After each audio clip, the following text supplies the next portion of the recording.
Friends, vision plus academy की YouTube channel में आप सभी का स्वागत है।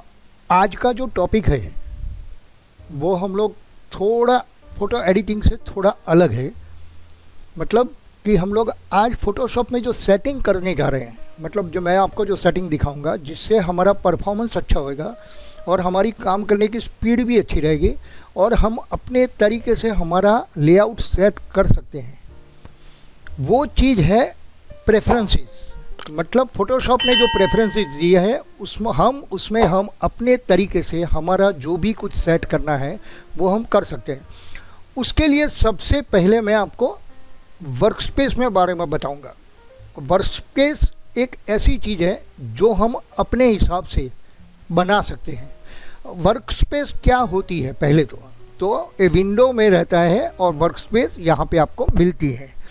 ये जो एरिया आपको दिख रहा है, ये चारों साइड मॉनिटर के चारों साइड जो एडोब का सॉफ्टवेयर है उसको हम लोग वर्क स्पेस बोलते हैं। जहाँ हम लोग जिस एरिया में हमें काम करना है वो एरिया को हम लोग वर्क स्पेस बोलेंगे। तो विंडो में जाएंगे तो यहाँ वर्क स्पेस हमें मिलेगा। वर्क स्पेस क्या चीज़ है उसके बारे में पहले समझेंगे। वर्क स्पेस में ये डिफ़ॉल्ट दिया हुआ है एसेंशियल करके। अभी देखो मेरा स्क्रीन पूरा खाली है, कुछ भी नहीं है इसमें। मैं जैसे ही वर्क स्पेस में जाऊंगा और डिफ़ॉल्ट लोड करूंगा तो इसमें कुछ ना कुछ यहाँ से हम लोग लोड कर सकते हैं। डिफ़ॉल्ट है, मैंने सब बंद कर दिया है। लेकिन अगर मैं यहाँ से 3D का लेता हूँ तो ये 3D के लिए जो रिक्वायर्ड पैनल है वो ऑटोमेटिकली आ जाएगी। मतलब प्रॉपर्टीज़ है, लेयर है, 3D का है, चैनल है, हिस्ट्री है, ये सब 3D के रिलेटेड है। इसमें मैं जाऊंगा ग्राफिक्स एंड वेब के लिए। तो ग्राफिक्स में स्वेचेस है, मतलब कलर का काम है, टेक्स्ट का काम है, कैरेक्टर का काम है, लेयर का काम है। तो ये हमें ग्राफिक्स में दिखता है। फिर हम फोटो पेंटिंग में जाएंगे तो पेंटिंग में पेंटिंग रिलेटेड पैनल आती है और फोटोग्राफी में जाएंगे तो फोटोग्राफी रिलेटेड पैनल आती है, जो भी हो। लेकिन इसके अलावा मुझे इसके अलावा कोई चीज़ चाहिए।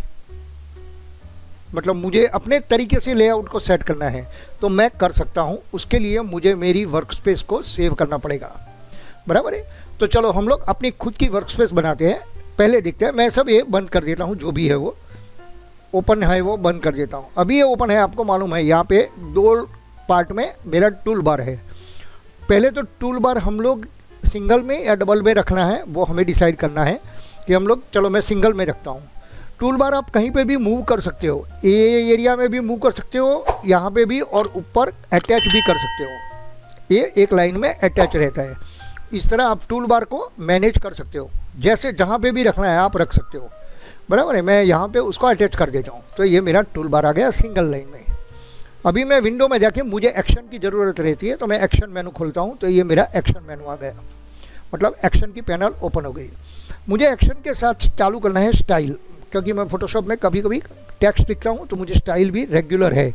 अगर हम ये दोनों को अटैच करना है तो यहाँ ब्लू लाइन आपको दिखेगी। ये ब्लू लाइन पे क्लिक करोगे तो ये अटैच हो जाएगी इससे। मतलब ये दोनों साथ में चलेंगे। तो इस तरह हम लोग उसको अटैच कर सकते हैं। और तीसरा मैं लेता हूँ लेयर। मुझे लेयर भी चाहिए तो मैं ये लेयर ऑप्शन भी ओपन किया। अभी मुझे ये इसमें तीनों एक में ही मुझे सेट करने हैं तो मैं ऐसे भी सेट कर सकता हूँ। सपोज स्टाइल, तो ये मैं यहाँ पे स्टाइल भी रख दिया। लेयर और स्टाइल दोनों साथ में हो गए और एक्शन अलग हो गया। तो इस तरह हम लोग जो भी मैनेज करना है वो कर सकते हैं। पहली बात, अब ये मैंने मेरा रिक्वायरमेंट बना दिया। मतलब मुझे जो चाहिए था, जिस तरह का मुझे सेटिंग चाहिए था वो मैंने कर दिया। मतलब एक साइड लेयर, स्टाइल और एक्शन, और ये सिंगल लाइन में मेरा टूल बार। तो मैं यहाँ जाके वर्कस्पेस में जाके न्यू वर्कस्पेस करूँगा तो यहाँ मैं अपना नाम दे सकता हूँ। मतलब मैं VPA-1 विजन प्लस एकेडमी -1 करके मैं सेव कर देता हूँ। तो ये मेरा वर्कस्पेस सेव हो गया। आपको वो वर्कस्पेस में जाएंगे तो यहाँ पे दिखेगा कि अभी ये खुला है, वो VPA-1 का है। मैं यहाँ जाके ग्राफिक्स और वेब का वेब खोलता हूँ या कुछ और खोल देता हूँ, फोटोग्राफी रिलेटेड, या मैं यहाँ से 3D रिलेटेड खोल देता हूँ। लेकिन जैसे ही मैं यहाँ वर्कस्पेस में जाऊँगा और VPA-1 करूँगा तो मेरा जो वर्कस्पेस था वो ऑटोमेटिकली आ जाएगा। तो आप वर्कस्पेस को अच्छी तरह मैनेज कर सकते हो और हमारी जो रिक्वायरमेंट है अकॉर्डिंगली हम लोग वर्क स्पेस को डिफाइन कर सकते हैं। तो ये हुई हमारी वर्क स्पेस, मतलब बार बार हमें कोई पैनल में जाके, विंडो पैनल में जाके हमें कुछ ओपन करने की ज़रूरत नहीं है। हमारी जो रिक्वायरमेंट है वो ऑटोमेटिकली यहाँ पे सेटिस्फाई हो जाती है। तो हम लोग हमारी वर्क स्पेस वो हिसाब से सेव करेंगे, जिसकी जो रिक्वायरमेंट है अकॉर्डिंगली वो अपनी वर्क स्पेस खुद बना सकता है। तो ये पहले वर्क स्पेस की बात हुई। अभी मैं जा रहा हूँ एडिट में प्रेफरेंसेस में। देखो प्रेफरेंसेस बहुत बड़ा टॉपिक है। प्रेफरेंसेस हमें हमारी चॉइस देता है कि हम लोग क्या क्या हमारे तरीके से सेट कर सकते हैं। हमारी रिक्वायरमेंट के मुताबिक हमें जो भी चीज़, हमें जो टूल्स या मेनू बार या जो भी पसंद आता है और जो ऑप्शन इसमें दिए हुए हैं अकॉर्डिंगली हम लोग उसको सेट कर सकते हैं। प्रेफरेंसेस बहुत बड़ी चीज़ है, बहुत डीप में है, लेकिन काफ़ी कुछ काम सब लोगों ने किया है, तो काफ़ी कुछ नॉलेज भी उसका है सबके पास। फिर भी मैं आज प्रेफरेंसेस को प्रैक्टिकली एग्जांपल के साथ में आपको दिखाने जा रहा हूँ। तो एडिट में सब प्रेफरेंसेस में जाएंगे और जनरल ऑप्शन ओपन करेंगे। इसको ये हमने ओपन किया तो ये हमारा प्रेफरेंसेस ओपन हो गया। अब ये प्रेफरेंसेस में जनरल और ये सब बाकी दिए हुए हैं जो हम लोग स्टडी करते जाएंगे, लेकिन मेरा प्रेफरेंसेस का वीडियो 2 पार्ट में आएगा। ये मेरा पहला पार्ट है, इसमें हम लोग जितना हो सके उतना कवर करेंगे, बाकी जो है वो दूसरे पार्ट में कवर करेंगे। ठीक है, तो पहले मैं जाता हूँ colour picker. What is colour picker? यहाँ पे 2 ऑप्शन दिया है, एडोब का कलर पिकर और विंडो का कलर पिकर। तो ये अभी मेरा विंडो का है, मैं ओके करूँगा और यहाँ मैं कलर पैलेट के ऊपर क्लिक करता हूँ तो ये देखिए ये जो खुला ये विंडो का कलर पिकर है। विंडो हमें इस तरह का कलर पिकर देती है, लेकिन जब हम एडोब का कलर पिकर सिलेक्ट करेंगे, ये जनरल में गए और यहाँ से मैं विंडो के बदले एडोब का सिलेक्ट करता हूँ और ओके करता हूँ, तब मुझे यहाँ से एडोब का कलर पिकर मिलता है। ये देखो ये एडोब का कलर पिकर है। तो दोनों कलर पिकर हम लोग यहाँ प्रेफरेंसेस में जाके हमें कौन सा लेना है वो हम देख सकते हैं। इसका शॉर्टकट भी है कंट्रोल के से आप उसको ओपन कर सकते हो। HUD कलर पिकर ह्यू स्ट्रिप, मतलब ये जो कलर यहाँ पे रहता है, हम लोग विंडो में जाके जो कलर ओपन करेंगे तो ये जो कलर का ये जो ह्यू स्ट्रिप है, ये छोटा बड़ा जो भी रखना है वो आप यहाँ से प्रेफरेंसेस में से सेट कर सकते हो। तो प्रेफरेंसेस में से आप ह्यू स्ट्रिप स्मॉल कर सकते हो। ये ह्यू का कलर पिकर है, आपको मालूम है कि इसमें ह्यू रहते हैं, मतलब ह्यू मीन्स कलर्स, तो हम लोग कलर यहाँ से कर सकते हैं। इमेज इंटरपोलेशन का मतलब होता है कि हमारी क्वालिटी कौन से प्रीसेट से मेंटेन रहेगी। बायक्यूबिक है, बायलिनियर है, काफ़ी कुछ है इसमें, तो आप उसको अपने तरीके से सेट कर सकते हो। लेकिन इसमें एक और चीज़ दी हुई है कि आपको आपकी क्वालिटी मेंटेन करनी है, तो एक टेक्नोलॉजी प्रीव्यू जो दिया हुआ है इसमें आपको ये ऑप्शन है उसको चेक रखना है, एनेबल प्रिजर्व डिटेल 2.0 अपस्केल।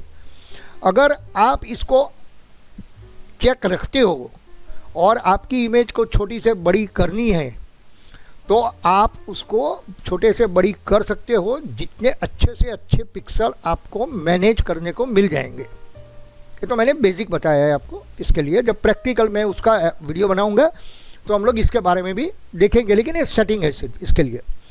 अभी इसमें हर एक चीज़ में हम लोग हर एक के ऊपर जाने की ज़रूरत नहीं है, लेकिन जो ज़रूरी है हमारे लिए, हम जो जानना चाहते हैं, क्योंकि काफ़ी कुछ चीज़ें ऐसी है जो नए फोटोशॉप CC 2021 में या 2022 में काफ़ी नए जो इन बिगिनर्स है या कोई नया सॉफ्टवेयर इंस्टॉल करते हैं तो उनको काफ़ी कुछ दिक्कतें आती है। उसका क्या इंटरफेस के ऊपर ही है सब, तो इसमें ही मेनली वो चीज़ छुपी हुई है, तो इसमें हम लोग पहले देखेंगे। Auto update on file based document, इसकी हमें जानने की कोई इतनी ज़रूरत नहीं है, लेकिन auto show the home screen करके सब में टिक रहता है। ये चीज़ क्या करता है? ऑटो शो होम स्क्रीन, बराबर है ये चीज़ के बारे में। तो इसके लिए हम लोग पहले इसको देखो, होम स्क्रीन को मैंने टिक किया है, ऑटो शो ओके कर देता हूँ मैं, ये देख लीजिए। ये हम लोग जब ऑटो शो होम स्क्रीन टिक रखेंगे तो हमारा स्क्रीन शुरुआत जब होएगी तो इस तरह का आएगा। तो हमें हमारा स्क्रीन कैसा चाहिए? इस तरह का चाहिए। अभी आप यहाँ पे क्लिक करोगे तो नॉर्मल हो जाएगा, लेकिन आपको अगर स्क्रीन उसी तरह का चाहिए तो आप इसको टिक रखिए। अगर आप टिक नहीं रखेंगे तो नॉर्मल में खुलेगा, वो उसको कुछ करने की ज़रूरत नहीं है। दूसरा ऑप्शन है यहाँ पे यूज लीगासी न्यू डॉक्यूमेंट इंटरफेस। अभी ये टिक नहीं है, बराबर है। मैं इसको टिक करता हूँ, टिक करके ओके कर देता हूँ। अभी मैं नया डॉक्यूमेंट लेता हूँ तो क्या होता है आप देख लीजिए। न्यू डॉक्यूमेंट मैंने क्लिक किया तो ये ऐसा आ गया। मतलब हम लोग फोटोशॉप 7 या फोटोशॉप CS3 CS5 में जो डॉक्यूमेंट ओपन करते थे वो इस तरह का आता था। तो इस तरह this is called legacy new document. हम लोग लीगासी न्यू डॉक्यूमेंट जब टिक रखते हैं तो हमारे पास ये आता है। लीगासी का मतलब आप समझो, लीगासी मतलब जो पुराने चीज़, मतलब जो पुराने सॉफ्टवेयर है उसको लीगेसी बोलते हैं। तो ये मैंने लीगासी न्यू डॉक्यूमेंट का इंटरफेस लाया मैं। तो लीगासी न्यू डॉक्यूमेंट जब हम यूज़ करते हैं तो पुराना जो हम लोग अब हमारे दिमाग में जो उसका यूज़ करते थे वो रहेगा, तो हम लोग यहाँ से उसको वापस ला सकते हैं। अगर मैं इसको बंद कर देता हूँ तो क्या होता है, अभी मैंने लीगासी बंद कर दिया है न्यू डॉक्यूमेंट, तो कैसा आता है यहाँ पे, मैं न्यू करता हूँ तो ये पूरा एडोब का जो न्यू डॉक्यूमेंट का सिस्टम है ये आएगा। इसमें काफ़ी कुछ दिया हुआ है, मतलब आपको बहुत समझना है। इसमें जो रिसेंट हमने काम किया है उसके प्रीसेट रहेंगे इसमें, जो हमने अभी रिसेंटली काम किया है। ये सेव्ड मतलब अगर हमने कुछ डॉक्यूमेंट को इसमें सेव कर दिया प्रीसेट के रूप में तो वो आपको सेव्ड में मिलेंगे। ये फ़ोटो के प्रीसेट है। फ़ोटो के प्रीसेट में आप देखोगे यहाँ पे कि सब में 300 ppi है। 300 ppi या 300 dpi, उसका मतलब फ़ोटो प्रिंट हमेशा 300 dpi में ही होती है। इसके लिए आपको इसमें कहीं 72 dpi नहीं मिलेंगे। प्रिंट में भी आपको 300 ppi या dpi मिलेंगे, क्योंकि ये भी प्रिंट 300 dpi पे ही होती है। लेकिन आप वेब में जाओगे तो 72 ppi मिलेंगे आपको, क्योंकि जहाँ डिजिटल प्रिंट रहती है, डिजिटल प्रिंट में डिजिटल मीडिया हमें यूज़ करना है, चाहे वेब डिज़ाइनिंग में हो या कोई सोशल मीडिया पे हो, कहीं पे भी हमें उसको यूज़ करना है, तो वो सोशल मीडिया का जो कंटेंट रहता है वो 72 ppi में रहता है। तो हम लोग यहाँ से 72 ppi का डिफ़ॉल्ट ले सकते हैं। ये वेब का मीडियम दिया है, वेब का लार्ज साइज दिया है, वेब का मिनिमम दिया हुआ है, iMac का दिया हुआ है और मैकबुक प्रो i5 है। तो ये सब में आप उसका इस्तेमाल कर सकते हो, प्रीसेट है डायरेक्ट। मोबाइल का भी है, तो मोबाइल में भी आपको मोबाइल का जो फ़ोन रहता है उसका जो रिजोल्यूशन रहता है वो उन्होंने प्रीसेट सब में दिए हुए हैं, तो आप इसका भी इस्तेमाल कर सकते हो। ये रेडीमेड है, तो आप इसमें फिल्म और वीडियो में भी 72 ppi का ही काम रहता है। आपको इसमें HD भी मिलेगी, थोड़ा लोअर रिजोल्यूशन वाला HD भी मिलेगा, हर चीज़ इसमें मिलेगी। तो आप इसका रिजोल्यूशन भी सेट कर सकते हो। आपको फुल HD चाहिए तो 1920x1080 यहाँ पे है ये HD TV 72 ppi इसमें भी है। ये थोड़ा लोअर रिजोल्यूशन वाले हैं, तो ये सब आपको डायरेक्ट मिल जाएंगे। तो ये न्यू डॉक्यूमेंट का डिफरेंस दोनों के बीच में यही है। मैं इसको क्लोज कर देता हूँ। मैं फास्ट जा रहा हूँ थोड़ा, क्योंकि इसकी बहुत डिटेल में जाने की ज़रूरत नहीं है। हम प्रेफरेंस के बारे में बात कर रहे हैं, हम कोई न्यू डॉक्यूमेंट के बारे में बात नहीं समझ रहे थे, बराबर है। तो यहाँ पे हम लोग लीगासी न्यू डॉक्यूमेंट टिक रखेंगे तो पुराने तरीके से खोलेंगे, और अगर इसको टिक नहीं रखेंगे तो फोटोशॉप का जो लेटेस्ट वर्जन है उसके मुताबिक आएगा। अभी मैं आपको फ्री ट्रांसफॉर्म के बारे में जो बताने जा रहा हूँ वो यहाँ पे हम लोगों ने लिया हुआ है, यूज लीगासी फ्री ट्रांसफॉर्म। मैं इसको निकाल देता हूँ, और अभी जो नए लेटेस्ट वर्जन का जो लीगासी है फ्री ट्रांसफॉर्म का, सॉरी लीगासी नहीं, फ्री ट्रांसफॉर्म का, उसका मैं आपको एक एग्जांपल दिखाता हूँ। न्यू में क्या होता है, ये मेरी इमेज है, इसको मैं Ctrl+T मार के छोटा बड़ा कर सकता हूँ, और ये प्रपोर्शन में हो रहा है। प्रपोर्शन में मैंने कोई शिफ्ट की प्रेस नहीं की है, इसमें मेरी शिफ्ट की प्रेस किए बिना वो ऑटोमेटिकली प्रपोर्शन में जा रहा है, क्योंकि हमने उधर लीगासी निकाल दिया है। लेकिन अगर मैं लीगासी रखूँ उधर, मैं Ctrl+K मार के दोबारा ओपन करता हूँ और यहाँ पे लीगासी टिक रखता हूँ और ओके करता हूँ, और जब मैं इसको Ctrl+T यूज़ करता हूँ तो क्या होता है, मुझे शिफ्ट दबानी पड़ती है प्रपोर्शन के लिए। अगर मैं शिफ्ट निकाल दिया तो मेरी इमेज देखो, तो दोनों में डिफरेंस यही है। शॉर्टकट जो पहले थे हम लोग Ctrl+T के अंदर शिफ्ट दबा के, अगर प्रपोर्शन में मेंटेन करना है तो शिफ्ट दबा के करने पड़ते थे। वो नया वर्जन में सीधा उन्होंने डायरेक्ट आप उसको छोटा बड़ा कर सकते हो। तो फ्री ट्रांसफॉर्म में हमने वही चीज़ चेंज है, वो हमें दिखाई दिया, बराबर। अभी नेक्स्ट में प्रेफरेंसेस में हम लोग जाते हैं इंटरफेस में। इंटरफेस क्या चीज़ है, इंटरफेस में हमारे लिए क्या क्या इंपॉर्टेंट चीज़ है वो हम देखेंगे। पहले इंटरफेस में सबसे पहला कलर थीम दिया हुआ है। जो कलर आप आपके इंटरफेस का सेट करना चाहते हो वो यहाँ से कर सकते हो। यहाँ से आपको डार्क ग्रे मिलेगा, ये थोड़ा लाइट ग्रे है, और लाइट ग्रे है, और एक वाइट जैसा ही है। लाइट कलर हमें थोड़ा आइज़ को स्ट्रेस भी ज़्यादा देता है, तो हम लोग मोस्टली जो नॉर्मल है वही कलर पकड़ के चलते हैं इसमें। तो ये हमारी हाईलाइट का कलर थीम का इश्यू था, बराबर है। अभी नेक्स्ट है स्टैंडर्ड मोड। ये जो मेरा स्टैंडर्ड मोड है मैं कैंसिल करता हूँ और मैं स्क्रीन को मैं आपको जूम करके दिखाता हूँ। और इसको प्रेफरेंसेस में हम लोग थोड़ा बहुत दिखेंगे कि आपको अगर कुछ आइडिया आ जाता है तो। इंटरफेस में ये हमारा नॉर्मल मोड है और यहाँ हमें ड्रॉप शेडो दिखाई थोड़ा बहुत देता है, ज़्यादा नहीं, लेकिन अगर आप उसको लाइन में कन्वर्ट करना चाहो तो भी कर सकते हो। डार्क के अंदर आपको डार्क दिखेगा नहीं, लेकिन ये ओनली फॉर आवर नॉलेज कि हमें डिफ़ॉल्ट मोड है, उसको ब्लैक भी करना चाहो तो भी कर सकते हो। ये ब्लैक कलर है, तो आप जो भी साइड का बॉर्डर करना चाहो वो कर सकते हो। इसमें कुछ इतना ज़्यादा कुछ सोचने जैसी बात नहीं है। ड्रॉप शेडो और लाइन ये दोनों आपको बॉर्डर पे दिखेंगे जो आप रखोगे वो, तो यहाँ हम लोग डिफ़ॉल्ट ही रखेंगे। तो इसके अलावा इसमें कुछ भी नहीं है इंटरफेस में। इंटरफेस में मेनली हमारी कलर थीम ही थी, बाकी कुछ नहीं था।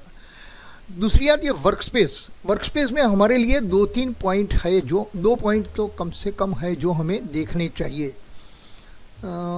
Enable floating document, open window document, auto show hide, auto collapse iconic panel, उसकी ज़रूरत नहीं है। ऑटो कोलैप्स आइकॉनिक पैनल मतलब ये जो पैनल है उसको हम लोग बंद कर सकते हैं इससे, ये जो बटन है उससे बंद कर सकते हैं, इट इज कॉल्ड कोलैप्स, और यहाँ से वापस ओपन कर सकते हैं। ऑटो शो हिडन पैनल उसकी भी ज़रूरत नहीं है, क्योंकि हर बार हमें कुछ ज़रूरत नहीं पड़ती है हिडन पैनल की। लेकिन ओपन डॉक्यूमेंट टैब ये बहुत इंपॉर्टेंट पॉइंट है हमारे लिए।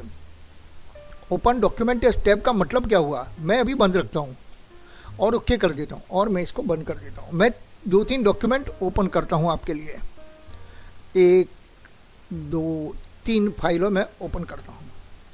तो ये देखो एक दूसरे के ऊपर ओपन हो रही है, मतलब एक टैब में ओपन नहीं हो रही है, ये इंडिपेंडेंट फाइल है जो हम ओपन करके फ्लोटिंग जैसे ही इसको देख सकते हो। तो these are called open document. हम लोग टैब में उसको नहीं कर सकते ये, क्योंकि हमने उधर टैब पर टिक नहीं मारा हुआ है। लेकिन अगर आप प्रेफरेंसेस में जाके टैब इसमें जाएंगे, वर्कस्पेस में जाएंगे, ओपन डॉक्यूमेंट टैब में क्लिक करोगे आप और ओके करो, और मैं फाइल ओपन करता हूँ यहाँ से, 1, 2, 3 ओपन की मैंने, तो वो टैब में ओपन हो रही है। देखो ऊपर के हिस्सा जो है फोटो के ऊपर का, दिस इज टैब, ये हमारे जो ऑप्शन मेनू है उसके नीचे आता है। तो दीज आर टैब्स। तो यहाँ हम लोग इमेज ओपन कर सकते हैं और यहाँ से ही हम लोग उसको देख सकते हैं। तो टैब में ओपन करना और विदाउट टैब में ओपन करने के लिए हमारे पास जो कमांड है वो यहाँ से हम लोग कर सकते हैं, ओपन डॉक्यूमेंट एज टैब, बराबर। इसमें ये चीज़ थी। अभी टूल्स में है, टूल्स में हमारे लिए कुछ ज़्यादा नहीं है, एक ही है और दो चीज़ हमें जाननी है, zoom with scroll wheel and zoom resize window. ये 2 चीज़ हम लोग जानेंगे। पहले मैं ये इमेज है मेरे पास, उसको मैं टिक रखता हूँ, मैं zoom wheel with scroll wheel है, zoom with scroll wheel okay करता हूँ। और ये इमेज को मैं स्क्रॉल व्हील तो आपको मालूम होगा, माउस के ऊपर जो व्हील रहता है उसको स्क्रॉल व्हील बोलते हैं। मैं इसको घुमाता हूँ तो ये देखो मेरी इमेज जूम हो रही है, मतलब छोटी बड़ी हो रही है जूम होके, बराबर है। ये स्क्रॉल व्हील से मैं मूव कर रहा हूँ, लेकिन यही चीज़ मैं यहाँ से उसको निकाल देता हूँ, यहाँ से टिक निकाल देता हूँ और ओके करता हूँ, तो ये मेरी इमेज ऊपर नीचे होगी। देखो आप जूम नहीं हो रही है अभी। तो आपको अगर जूम करवाना है तो उसको टिक रखिए, और जूम नहीं करवाना है, इमेज ऊपर नीचे आपको स्क्रॉल व्हील से करना है तो आप उसको अनटिक रखिए। दोबारा हम लोग जाते हैं और नेक्स्ट ऑप्शन पे जाते हैं, zoom resize window. Zoom resize window क्या है, अभी मैं इसको अनटिक रखता हूँ और इसको बंद कर देता हूँ जितने भी है वो, और दोबारा मैं कुछ ओपन करता हूँ इमेज हमारे लिए। ये इमेज मैंने ओपन की। अभी मैंने यहाँ क्या किया है, क्या चीज़ रखी, कौन सा टॉपिक पे टिक रखा है वो देखते हैं। यहाँ पे टूल्स में जूम रिसाइज विंडो में अनटिक है, मतलब विंडो जूम रिसाइज है। अभी आप देखोगे तो पता चलेगा। मैं कंट्रोल प्लस करता हूँ और कंट्रोल माइनस करता हूँ। कंट्रोल माइनस करने से क्या होता है, मेरी इमेज छोटी बड़ी होती है, लेकिन विंडो सेम जगह पर है। विंडो को में कोई मूवमेंट नहीं है, विंडो एक ही जगह पर। विंडो मतलब ये 4 बॉर्डर वाली फ्रेम जिसके अंदर मेरी इमेज है। मेरी इमेज छोटी बड़ी हो रही है, लेकिन अगर मैं वही चीज़ यहाँ पे टिक मारूँ, जूम रिसाइज विंडो ओके करूँ, तो अभी आप देख लो मैं यहाँ पे कंट्रोल 0 मार के फ्रेम कंप्लीट की। मैं इसको छोटा कर रहा हूँ कंट्रोल माइनस करके, तो मेरी पूरी विंडो छोटी हो रही है, और कंट्रोल प्लस करता हूँ तो मेरी पूरी विंडो बड़ी हो रही है। मतलब अगर हम टिक रखते हैं यहाँ पे तो मेरी पूरी विंडो छोटी बड़ी होएगी, और अगर टिक निकाल देते हैं तो मेरी इमेज ही छोटी बड़ी होएगी, मेरी विंडो वही उसी में ही रहेगी। बराबर है। अभी नेक्स्ट हिस्ट्री लॉग में हमारे लिए कुछ भी नहीं है, मेटा डेटा का इन्फॉर्मेशन है, कॉपीराइट और वो सब चीज़ का, उसमें हमें कोई इतना ज़्यादा अंदर नहीं पड़ना है। नेक्स्ट आता है फाइल हैंडलिंग। फाइल हैंडलिंग में हमारे पास कुछ नॉलेज के लिए 2-3 पॉइंट है जो हम देखेंगे। कैमरा रॉ के बारे में अलग से वीडियो आएगा जो कैमरा रॉ के बारे में आपको समझाएगा, तो इसमें हम डिटेल में नहीं जाएंगे। सबसे पहला है इमेज प्रीव्यू। इमेज प्रीव्यू का काम करता है, सबसे पहला है image preview always save. Image preview always save का मतलब हुआ कि जब हम कोई भी फोटोशॉप ओपन करते हैं तो हमें प्रीव्यू दिखता है। ये प्रीव्यू फोटोशॉप हमेशा सेव करके रख देता है, जिससे उसको बार बार ओपन ना होना पड़े। कभी कभी बड़ी बड़ी फाइलें रहती हैं, उसका प्रीव्यू ओपन होने में टाइम लगता है और हमारा टाइम काफ़ी कुछ बर्बाद होता है। तो इमेज प्रीव्यू सेव करने से हमें कुछ बार बार रुकना नहीं पड़ रहा है। बराबर है। यहाँ मैं वापस जाता हूँ उसमें। इसमें file extension use lower case. File extension use lower case मतलब एक्सटेंशन शायद आपको मालूम नहीं होएगा। फाइल एक्सटेंशन किसको बोलते हैं। ये मेरी इमेजेस है। मैं व्यू में जाके यहाँ change folder and search option में जाता हूँ, और यहाँ से व्यू में जाके hide extension of the known file type को टिक निकाल देता हूँ और ओके करता हूँ। तो हर एक फाइल के नाम के पीछे एक एक्सटेंशन आ जाता है। This is called file extension. और वो एक्सटेंशन पे लिखा है स्मॉल लेटर। स्मॉल लेटर का मतलब वही हुआ कि हमारा स्मॉल केस लिखा है, यूज लोअर केस। उसका मतलब यही हुआ कि हम जो एक्सटेंशन यहाँ पे देख रहे हैं वो छोटी ABCD में है, कैपिटल लेटर में नहीं है। बस यही हमारा कहने का यहाँ पे मेन पर्पस था, फाइल एक्सटेंशन। दूसरा है save as to original folder. मतलब हम सेव एज जब करते हैं इमेज को, तो जो ओरिजिनल जगह है वहीं पे वो हमारा फोटो को लेके जाके सेव करने के लिए बोलता है। अगर आपको चेंज करना है तो आप कर सकते हो, अदरवाइज आपको डिफ़ॉल्ट में वो उधर ही लेके जाएगा। दूसरा है इसमें save in background. Save in background का मतलब क्या हुआ। सेव इन बैकग्राउंड का मतलब हुआ कि हमारा इमेज को फोटोशॉप सर्टेन टाइम के बाद ऑटो सेव में सेव करते रहता है। मतलब हमारा कुछ इमेज ख़राब ना हो जाए तो ऑटो सेव में से हम लोग उसको रिकवर कर सकते हैं, लेकिन उसके लिए नीचे का पॉइंट के ऊपर हमें फोकस रखना पड़ेगा। Automatically save recovered information at every 5 minute 10 minute 15 minute आपको जो भी रखना है, उसके बाद में वो ऑटो सेव मोड में जाएगा। मतलब मैं एक इमेज बना रहा हूँ और वो एवरी 5 मिनट्स में जाके ऑटो सेव में डाल देगा। तो हमारी जो भी कुछ काम किया हुआ है उन्हें ऑटो सेव में जो भी किया हुआ है सेव, वो हम रिकवर कर सकते हैं। तो ये उसके बारे में था। और नेक्स्ट इंपॉर्टेंट पॉइंट जो इसमें है वो है recent file. Recent file list यहाँ पे हम हमारे लिए उन्होंने दी हुई है। रिसेंट फाइल किसके लिए चाहिए हमें, पहले तो रिसेंट फाइल क्या चीज़ है और किसके लिए चाहिए। रिसेंट फाइल हमें जब नए फोटोशॉप के नए वर्जन में हम लोग ओपन करते हैं तो उधर रिसेंट फाइल आती है, या तो फाइल में यहाँ ओपन रिसेंट करके है, वहाँ 30 का मैंने सेट किया हुआ था, तो यहाँ मुझे 30 इमेज दिख रही है 0 to 29। लेकिन अगर मैं यहाँ दोबारा मैं सेट करूँ यहाँ कुछ भी, यहाँ मैं 30 के बदले 20 कर देता हूँ, और क्या करता हूँ, तो मेरी फाइल ओपन रिसेंट में हमें BC दिखाएगी 0 to 19। ओपन रिसेंट का मतलब क्या होता है कि हमने कुछ फाइल गलती से ओपन कर दी, बना ली और कंट्रोल एस लग गया जल्दबाजी में, कहीं पता नहीं चला और कहाँ से हो गई पता नहीं, तो हमें वो फाइल ढूंढनी है। तो हम लोग ओपन रिसेंट में जाके वो फाइल को, सपोज मैं अभी कुछ फाइल ओपन करता हूँ आपके लिए, तो ये फाइल मैंने ओपन की, तो मुझे ये फाइल ऑटोमेटिकली मेरी रिसेंट में से मुझे मिल जाएगी और मैं इसको दोबारा कंट्रोल शिफ्ट एस करूँगा तो वो कहाँ पे है वो मुझे पता बताएगी। वो ये देखो यहाँ पे ही है ये इमेज, तो ये मुझे बताएगी कि मेरा सेव किया हुआ इमेज यहाँ पे है। तो ओपन रिसेंट में हमारे लिए काफ़ी कुछ इस्तेमाल है और न्यू बिगिनर्स के लिए तो 100% यूज़फुल है वो।